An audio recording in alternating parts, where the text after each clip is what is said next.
Salut les Anacalypsiens, bienvenue dans cette nouvelle vidéo d'Anacalypsie. Donc aujourd'hui on va parler de catch et notamment de Fastlane 2021. Et je vous le dis tout de suite, j'ai pas trouvé ça extraordinaire. C'était sympa mais sans plus. Je crois que pour l'instant, de tous les pay-per-view de l'année, il n'y en a pas eu énormément, les Royal Rumble, Elimination Chamber et la Fastlane. Fastlane est vraiment le pire que j'ai vu. On va en parler, mais voilà. Alors d'abord, j'ai pas regardé Kick-Off. Là, j'ai vu une vidéo de Axel qui fait des vidéos sur le catch. J'ai vu sa review et tout. Du coup, j'ai appris que Matt Riddle avait conservé son titre face à Mustafa Ali, ce qui était normal et logique. Et apparemment, Rétribution n'existe plus, le groupe a été disband, donc de toute façon après, voilà, Rétribution on avait un peu rien à faire, enfin dans mon cas en tout cas j'avais un peu rien à faire parce que le groupe a été mal construit, c'est pas comme Hurt Business qui lui a été super bien construit, a tout démonté sur son passage. Enfin quand même chez le Hurt Business, non je crois qu'ils ont perdu les ceintures par équipe, mais pendant un temps il y avait les ceintures par équipe et la ceinture des États-Unis en même temps dans le clan. Là, je crois qu'ils ont plus les ceintures par équipe, mais ils ont quand même la ceinture des WWE dans le clan, qui est quand même la ceinture la plus puissante du côté de Raw. Donc voilà, c'est quand même un clan qui a été super bien foutu. Contrairement à Rétribution, on sait pas trop ce qu'on voulait faire avec, mais du coup, maintenant ils n'existent plus. Hein. Et c'est peut-être mieux pour eux, comme ça ils vont pouvoir refaire des carrières solo, ou peut-être en équipe, ou je sais pas, mais au moins changer de gimmick et faire autre chose qui sera sûrement mieux pour eux. Donc ensuite, le premier match qu'on a eu, c'est Shayna Baszler et Nia Jax contre Sasha Banks et Bianca Belair pour les titres par équipe. Alors déjà, je vous le dis, j'adore ces 4 filles-là, mais pour moi, le match n'avait pas forcément d'intérêt et il n'est pas si ouf que ça. Et surtout que comme on sait que Bianca Belair va affronter Sasha Banks à WrestleMania pour le titre de SmackDown, je me doutais très bien que Shayna et Nia allaient conserver leur titre. Donc j'ai juste noté qu'au tout début du match, personne ne s'entendait dans le ring. C'était vraiment le gros bordel. Enfin, quand je dis s'entendait pas, c'est dans le sens où quand ils devaient décider de qui allait commencer le match, dans les deux camps, ça s'embrouillait à moitié. Notamment à cause d'un truc qu'il y a eu. Moi je regarde pas, enfin comme je vous le disais, moi je regarde que les pay-per-view parce que je regarde que sur WWE Network. Et du coup apparemment il y a eu un match que Nia et Shayna ont perdu parce que Shayna Baszler a voulu mettre un coup de pied à soit Sasha, soit à Bianca Belair et qu'au final c'est Nia Jax qui s'était pris en pleine tronche et du coup voilà, ils ont perdu le match. Et du coup, il y a un peu encore cette tension entre les deux championnes par équipe qui est là. Mais au final, elles vont quand même faire du bon travail. De l'autre côté aussi, il va y avoir du bon travail, même si une fois, Nia Jax va faire un tag de force. Au moment où en plus, vous savez, il y a Shayna Baszler qui coince les bras comme ça, là, et qui après saute sur le coude. Forcément, on sait très bien qu'elle tape pas vraiment dessus, parce que ça briserait carrément le bras. Mais au moment où elle allait faire cette prise là sur Sasha ou Bianca, je sais plus qui, du coup t'as Nia Jax qui fait le tag de force. On a Reginald qui a intervenu, alors lui, comme moi je sais pas trop ce qui se passe les semaines, je sais pas ce qu'il fout là, mais c'est chiant parce qu'il est intégré d'abord du côté de Carmella, un coup on le voit en train de traîner à suivre Sasha Banks, maintenant il est en train de suivre Nia Jax et Shayna Baszler, on se demande qu'est-ce qu'il fout là quoi. Mais bon, tout le monde s'attendait forcément à une intervention. Donc voilà, je sais plus à quoi elle a tiré son intervention, mais globalement ça n'a pas fait perdre un match ou quoi que ce soit. Un truc que j'ai trouvé... Ah oui, un truc que j'ai trouvé assez impressionnant, en fait, c'est Bianca Belair qui tenait Shayna Baszler dans ses bras. Alors je sais pas si vous voyez un peu à moitié le finisher de The Miz ou ce genre de prise. Si je trouve une photo, je vous la mettrai là. Mais en gros, elle tenait au-dessus comme ça au niveau d'elle en tenant ses bras comme ça. Et l'autre elle est de face aussi. Et puis normalement tu le laisses tomber et l'autre du coup il s'éclate la gueule contre le sol parce que comme ses bras sont bloqués, elle n'a pas le temps de mettre ses bras pour atterrir. Et du coup là, Bianca Belair fait ça à Shayna Baszler, sauf qu'au lieu d'atterrir dans le sol, sa tête atterrit dans le genou de Sasha Banks, quoi, qui elle est montée pour faire un coup de genou. C'était assez impressionnant. À un moment, il y a je sais plus qui fait une prise de... Enfin, Sasha Banks, je pense, qui fait une prise de soumission à Shayna Baszler. Du coup, t'as Nia Jax qui vient pour casser la soumission, sauf que Bianca veut se mettre sur son chemin. Nia Jax, forcément, vu comment elle est imposante, et repousse très facilement Bianca Belair qui atterrit sur la prise, donc la prise est cassée, ce qui énerve énormément Sasha Banks. Et du coup, elle arrête pas de l'engueuler, de dire vas-y, sors de là. Et au final, comme elle fait pas attention, Shayna Baszler fait un petit paquet et remporte le match, donc les filles conservent leur titre. On va reparler de ce final juste après, parce que je trouve que ce final-là fonctionne bien dans ce match-là, mais qui ne fonctionne pas dans le match suivant. Parce qu'ensuite, on a eu Big E contre Apollo Crews pour le titre intercontinental. Alors j'avoue que les deux catcheurs, j'en pense pas grand-chose. Tout simplement déjà pour Apollo Crews, parce que c'est la première fois que je le vois catcher. Parce que depuis que je fais les reviews, je crois qu'il apparaît dans quelques pay-per-view, mais dans les kick-offs. Sauf que je regarde pas les kick-offs parce que ça cause plus qu'autre chose pendant une heure. Et Big E, je suis pas un fan du New Day. Moi j'aime bien des clans, quand il y a des clans ou des groupes comme ça, j'aime bien ceux qui sont heal, qui sont là pour foutre la merde. Voilà. Et les clans un peu comme eux, où c'est plus des clowns qui sont là pour faire rire, moi c'est pas le genre de personnage que j'aime bien. Parce qu'après sur le ring, Kofi Kingston et Xavier Woods notamment sont très très bons. Après Big E, c'est plus la force brute du groupe, et c'est pareil, c'est un style de catch que j'aime pas forcément regarder. Voilà, moi j'aime bien les voltigeurs, ceux qui sont souples, qui t'envoient des kicks à droite à gauche. Donc malheureusement, voilà, c'était déjà un match quand on voit les deux hommes sur le papier qui est pas fait pour m'intéresser. J'ai noté que le début est quand même assez violent entre guillemets, parce que forcément la violence a beaucoup changé entre le début des années 2000 et aujourd'hui, mais c'est quand même assez violent. On sent qu'il y a une rivalité entre les deux qui est assez puissante. Il y a un moment où Apollo il se retrouve de l'autre côté des cordes sur le tablier, et là t'as Big E qui lui fonce dessus, qui fait un spear. C'était vraiment très beau, j'ai adoré. J'ai noté que Big E me saoule à faire que de crier. En gros, pendant au moins 3-4 minutes, peut-être un peu moins, mais à chaque fois qu'il fait une prise, qu'il réussit ou je sais pas quoi, il gueule, c'était insupportable. Ensuite, j'ai noté un splash de la 3e corde de la part de Apollo Crews, en vue sa carrure et tout ça. Alors je m'attendais pas du tout à ce qu'il fasse ce genre d'action, donc j'ai été très surpris, c'était cool.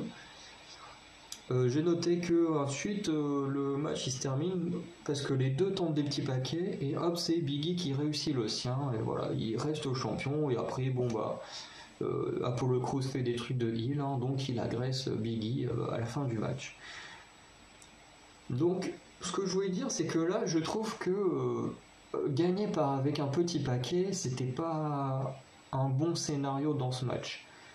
Ce que je veux dire, c'est que Big E et Apollo Crews, Big E est champion, Apollo Crews est juste un challenger.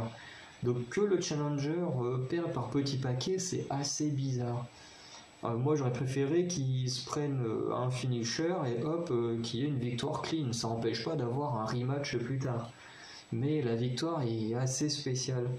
C'est une chose que j'avais notamment critiqué dans un match entre Drew McIntyre et Randy Orton, où on avait eu un match sans finisher et avec une victoire avec un petit paquet. C'était super bizarre, surtout avec deux grands catcheurs comme ça, j'avais pas aimé du tout le final. Et là je trouve que ça marche pas, parce que il n'y a pas de raison de garder Apollo Crews fort, parce que c'est un challenger. Donc même s'il baisse en puissance aux yeux des gens, il a toujours de quoi remonter après.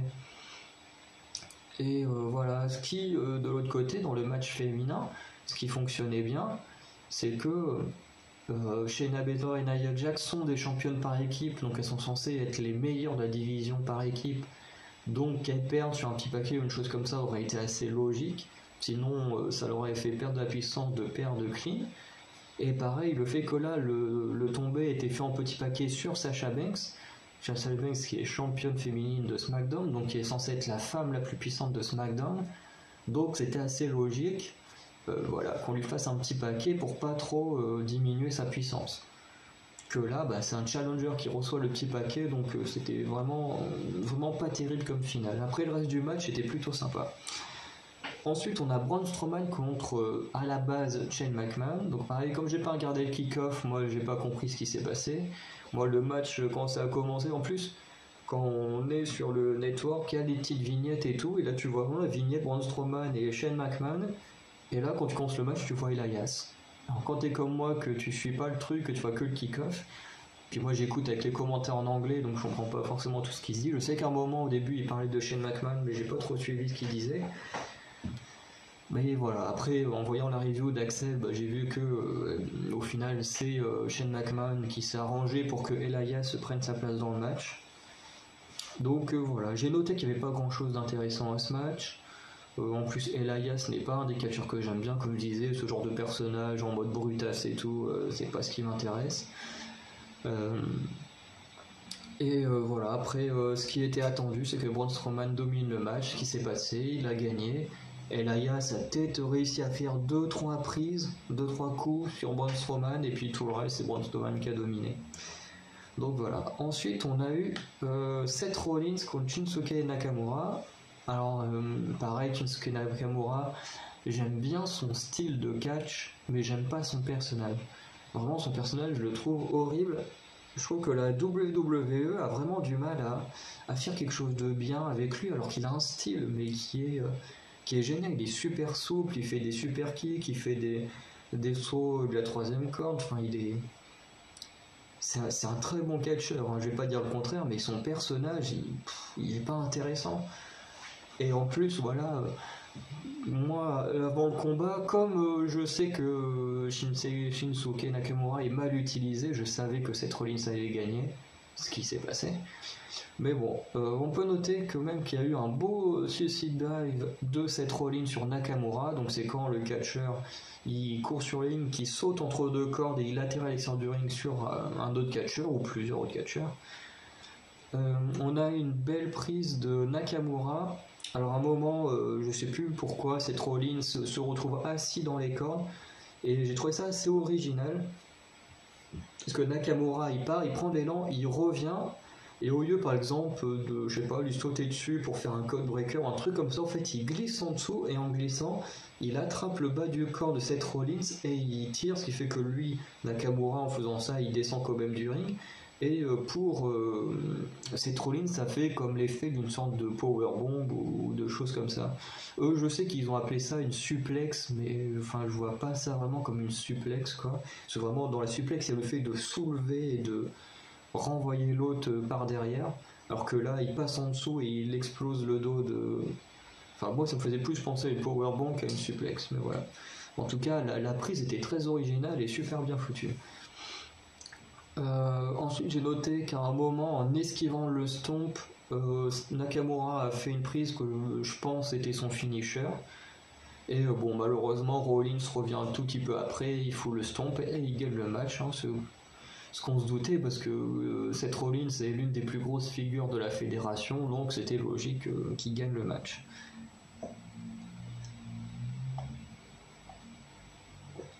Ensuite, on a eu un match. Alors certains vont peut-être pas être d'accord avec moi, mais moi personnellement c'est le match qui m'a le plus ennuyé. C'est le fameux match Drew McIntyre contre Sheamus dans un match sans disqualification. Et déjà on a Drew McIntyre qui arrive en mode Braveheart, donc avec la peinture blanche et bleue sur le visage, toujours avec son kilt et tout, voilà c'est son style, en rapport à ses origines écossaises. J'ai noté qu'à un moment Drew McIntyre se prend des coups de kendo stick, que Drew McIntyre réussit un big boot. Alors les big boots, c'est quand ils arrivent à lever la jambe et à dégommer la tête de leur adversaire, sachant que Sheamus est quand même très grand. Je sais pas quelle taille il fait, mais il est quand même très grand. Qu'est-ce que j'ai noté d'autre? Que Drew a pris sur le kendo stick. Et oui, j'ai mis que c'était mal filmé quand Drew donne les kendo sticks, parce qu'à un moment, on a Sheamus qui est à quatre pattes. et en fait on le voit un peu remonter correctement son dos, vraiment se mettre à quatre pattes comme il faut pour recevoir les coups. Et ça arrive assez régulièrement que dans le catch, je sais pas pourquoi, mais il laisse ça au montage. Mais il y en a qui filment, parce qu'il y a plusieurs caméramans qui filment le match, et je sais pas pourquoi, mais des fois la caméra il reste fixée sur un catcheur qui se replace pour recevoir un coup, recevoir une prise. Comme là, Sheamus qui se replace son dos comme il faut pour recevoir le coup. Enfin, ça se voyait vraiment qu'il n'était pas en mode ouais, je me remets pour essayer de me relever. Non, ça se voyait qu'il se remettait pour prendre le coup. Et je trouve ça un peu dommage qu'on voie ça, quoi, que les caméras essayent pas de filmer autre chose à ce moment-là. Qu'est-ce que j'ai noté? Que Sheamus a dégommé Drew McIntyre avec l'escalier. Alors il y a plein de choses que j'ai pas notées, parce que comme je disais, je me suis ennuyé pendant un moment, j'étais un peu ailleurs. Drew qui fait passer Sheamus à travers les écrans, parce que oui, ça on va en reparler, il monte dans les centres de gradins et tout, et puis il le fait balancer à travers les écrans qui explosent. Ensuite j'ai noté que Sheamus il monte sur la barricade, donc le truc de sécurité normalement, il chope, en gros il a les jambes de Drew qui sont ici, la tête qui est là au niveau de son dos, donc il le tient comme ça et il saute et il atterrit comme ça forcément sur le dos au niveau de la table des commentateurs, donc en sachant que Drew McIntyre avait déjà balayé tout ce qu'il y avait dessus au début du match. On se doutait forcément qu'il y aurait un moment où quelqu'un ferait exploser la table, enfin c'était calculé d'avance et je trouve ça un peu dommage. Ensuite, Sheamus qui remet Drew sur le ring, il met un morceau de la table sur le ring et au final ce qui se passe c'est que Drew McIntyre arrive à faire son DDT et du coup Sheamus se prend la tête sur la table, enfin le morceau de table, ensuite il reçoit le Claymore Kick, Drew McIntyre gagne le match et comme à son habitude Drew McIntyre reste à terre en mode oh là là j'ai trop mal et tout. Vraiment, j'ai du mal à le trouver crédible en personnage fort, Drew McIntyre. Je sais que beaucoup l'adorent, mais moi j'ai du mal. Vraiment, dans ses matchs, il est censé être conquérant, il est censé tout défoncer, et quand on regarde ses matchs, les 3 quarts du temps, il est par terre en train de souffrir. Tu te dis, mais t'es quand même censé être un super champion, t'es pas censé être un challenger. Hein, que ce soit un challenger qui soit comme ça, je veux bien, mais pas quand t'es le super champion de la compagnie. Bon là Drew il avait plus sa ceinture, mais vraiment j'ai beaucoup de mal avec cette façon d'écrire Drew McIntyre. Et moi ce qui m'a beaucoup dérangé c'est que vraiment dans ce match j'avais l'impression de voir une sorte de remake de Roman Reigns contre Kevin Owens qu'on avait eu à l'Elimination Chamber ou Royal Rumble, je sais plus, mais vraiment j'ai eu l'impression de voir en partie le même match, quoi. Un match sans disqualification. De l'autre côté, bon, c'était un last man standing match, mais il n'y a pas de disqualification. Il y a une partie où ils se promènent un peu en dehors du ring. Drew McIntyre et Sheamus, ils montent dans les gradins et tout, ils explosent un écran. Dans le match entre Roman Reigns et Kevin Owens, c'est pareil. À un moment, ils vont au niveau des gradins et tout. Bon, là, ils font une chute de Kevin Owens. Un peu plus tard, ils pètent l'écran de l'endroit où rentrent les catcheurs. Donc il y avait beaucoup trop de choses moi, qui me rappelaient ce match-là et je me disais putain c'est pas original comme écriture quoi. J'ai l'impression d'avoir déjà vu ce match il y a un mois. Enfin c'est vraiment j'ai pas aimé. En plus Sheamus j'ai jamais été fan. Même quand je regardais le catch il y a 10 ans Sheamus j'aimais pas du tout.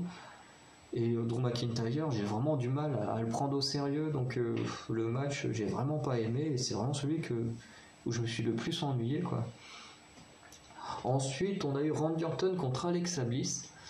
Donc, un match. Enfin, pas un vrai match. Hein. On se doutait bien que Randy Orton n'allait pas frapper Alexa Bliss. Après, ça faisait quand même bizarre de retrouver une de ses catcheuses préférées face à son catcheur préféré. C'est très bizarre quand même, comme ça, sur un ring. Mais au final, Randy Orton fait son entrée, génial. Pendant son entrée, il se met à cracher du liquide noir, là. Pareil, hop, il sort, il commence à gueuler, à dire vas-y, ramène-toi, enfin bien énervé. En plus, il joue super bien parce que au montage, il y a un moment où on filme autre chose, je sais plus trop ce qu'on filme, et puis là, d'un coup, on revient sur lui en train de cracher. Donc forcément, il a dû se mettre le truc lui-même dans la bouche, après faire semblant de le cracher, et je trouvais qu'il jouait super bien le truc. Et ensuite, on a Alexa Bliss qui rentre. Juste comme ça, je préfère son ancien thème. Celui-là, il colle très bien avec le personnage, mais je préférais l'ancien thème. Euh, Ensuite, quand le match commence, on a Randy Orton qui veut aller vers Alexa Bliss, il y a des flammes qui sortent du ring comme ça, pour l'empêcher d'y aller.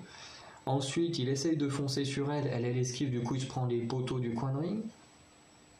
Ensuite, elle sort, elle le fait un peu courir, enfin pas forcément courir, mais elle lui fait faire un peu le tour du ring et tout.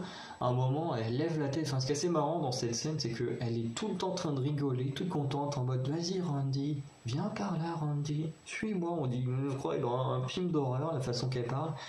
Mais en même temps, elle est toute joyeuse, toute contente, elle est tout le temps en train de faire des petits trucs comme ça, des petits bisous, et puis à un moment, elle lève la tête. Et quand elle rebaisse, elle a une tête super sérieuse, super méchante.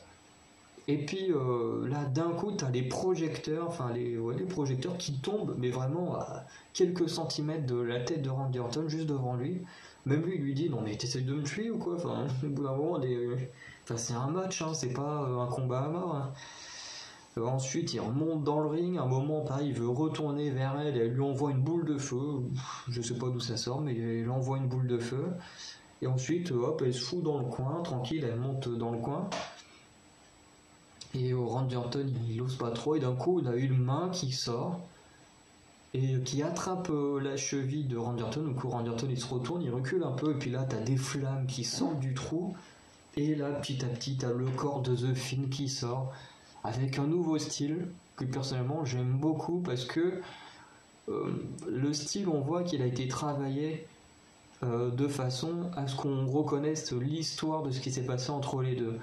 À Hell in a Cell, je crois, je pense que c'est Hell in a Cell, pendant le comment ça s'appelle, le Inferno match, Randy Orton a brûlé The Fiend. Et là, le masque de The Fiend, même une partie de sa tenue, fait penser vraiment à un style du côté en mode ça a été brûlé et puis laissé sécher et tout. Enfin, il y a vraiment ce côté de brûler dans la création du costume et surtout du masque. Et j'ai trouvé ça vraiment super bon. Ensuite, bon bah, Alexa Bliss, elle saute sur Randy Orton en le poussant. Du coup, il l'atterrit dans les bras de The Fiend. The Fiend lui fait le Sister Abigail. Là, pareil, le finish, je l'ai trouvé très bizarre. Parce que, enfin, Alexa Bliss aurait pu faire autre chose pour faire le tomber. Je sais pas, elle aurait pu juste poser son pied sur Randy Orton ou juste s'allonger normalement, quoi. Que là, c'est vraiment assise à califourchon sur Randy Orton. C'était très bizarre cette façon de faire un tombé. Et après, t'as The Fiend qui était derrière et tout. Après, le plan, il est super beau, mais je trouve quand même que c'est très bizarre comme manière de faire un tombé. Et voilà, du coup, Alexa Bliss qui gagne ce match.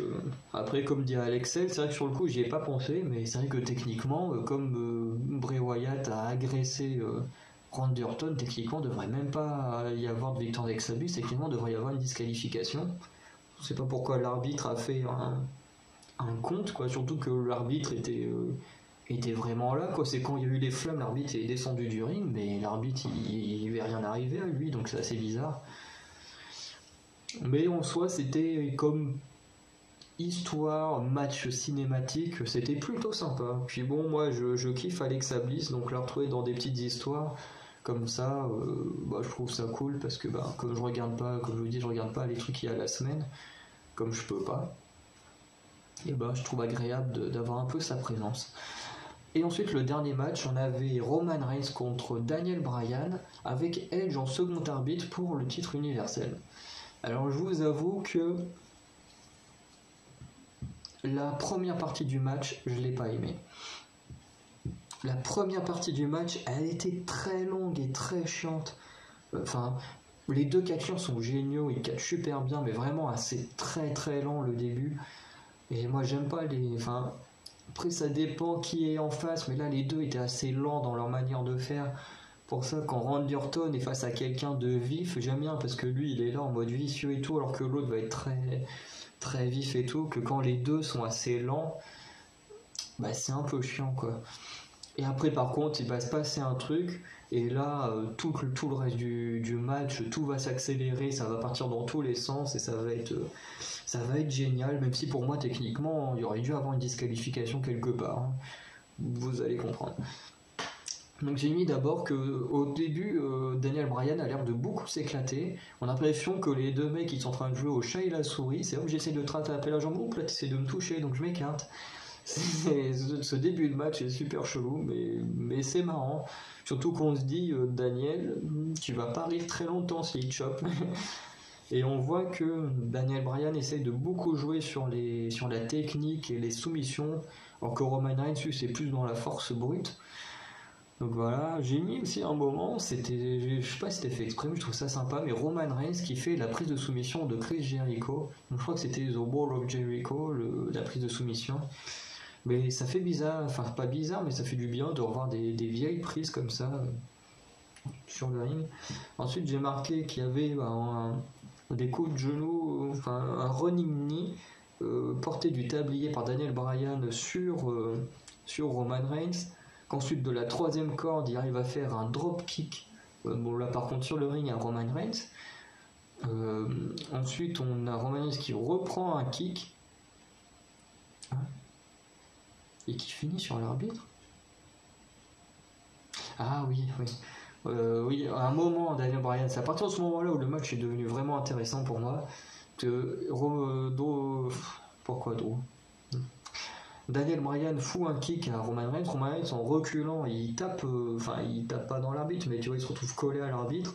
Du coup, Daniel Bryan revient pour faire son running knee, donc son finisher, sauf que Roman Reigns l'esquive et c'est l'arbitre qui le prend. L'arbitre qui finit hors du ring, complètement KO.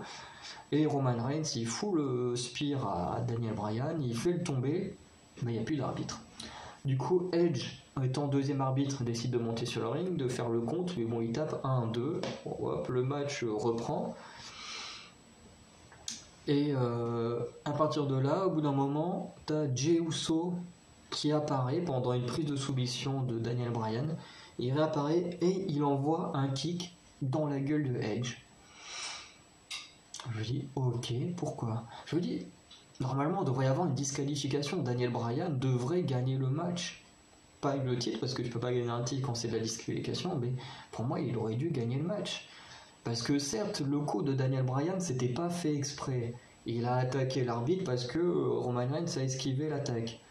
Sauf que Jey Uso a attaqué un arbitre parce que Edge avait le rôle d'arbitre, sauf que lui il l'a fait volontairement.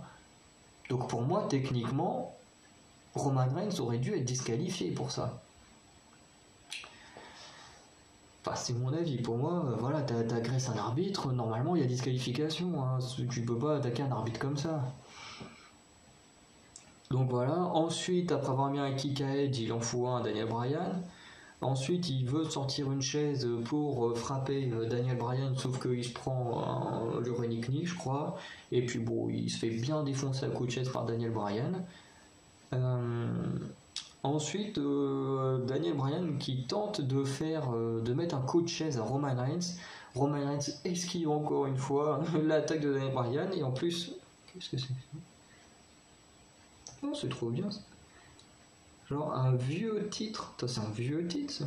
Un vieux titre de Twice qui vient de dépasser les 400 millions de vues sur YouTube. C'est super. Oui, j'ai des notifications comme ça Insta qui apparaissent. Et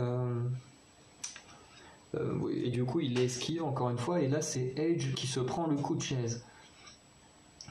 Et du coup, le match il continue. Daniel Bryan arrive à placer son Yes Lock sur Roman Reigns.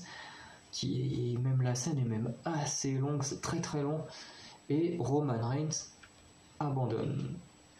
Vraiment, il est là, il tape pas très fort, mais il fait le petit geste. Donc, techniquement, il devrait avoir abandonné, mais et puis l'arbitre. Il y en a un qui est par terre, avec le finisher qui s'est pris quelques minutes plus tôt. Edge il s'est pris un coup de chaise, il est de l'autre côté du ring et en plus Edge va clairement pas faire attention à ça, il va prendre la chaise, il va en foutre un gros coup sur Daniel Bryan, il va en rajouter un bon coup dans la tronche à Roman Reigns, puis encore un sur Daniel Bryan, il va jeter la chaise et il va se barrer. Et ensuite il y a un nouvel arbitre qui arrive, Roman Reigns s'allonge sur Daniel Bryan et il remporte le match et conserve son titre.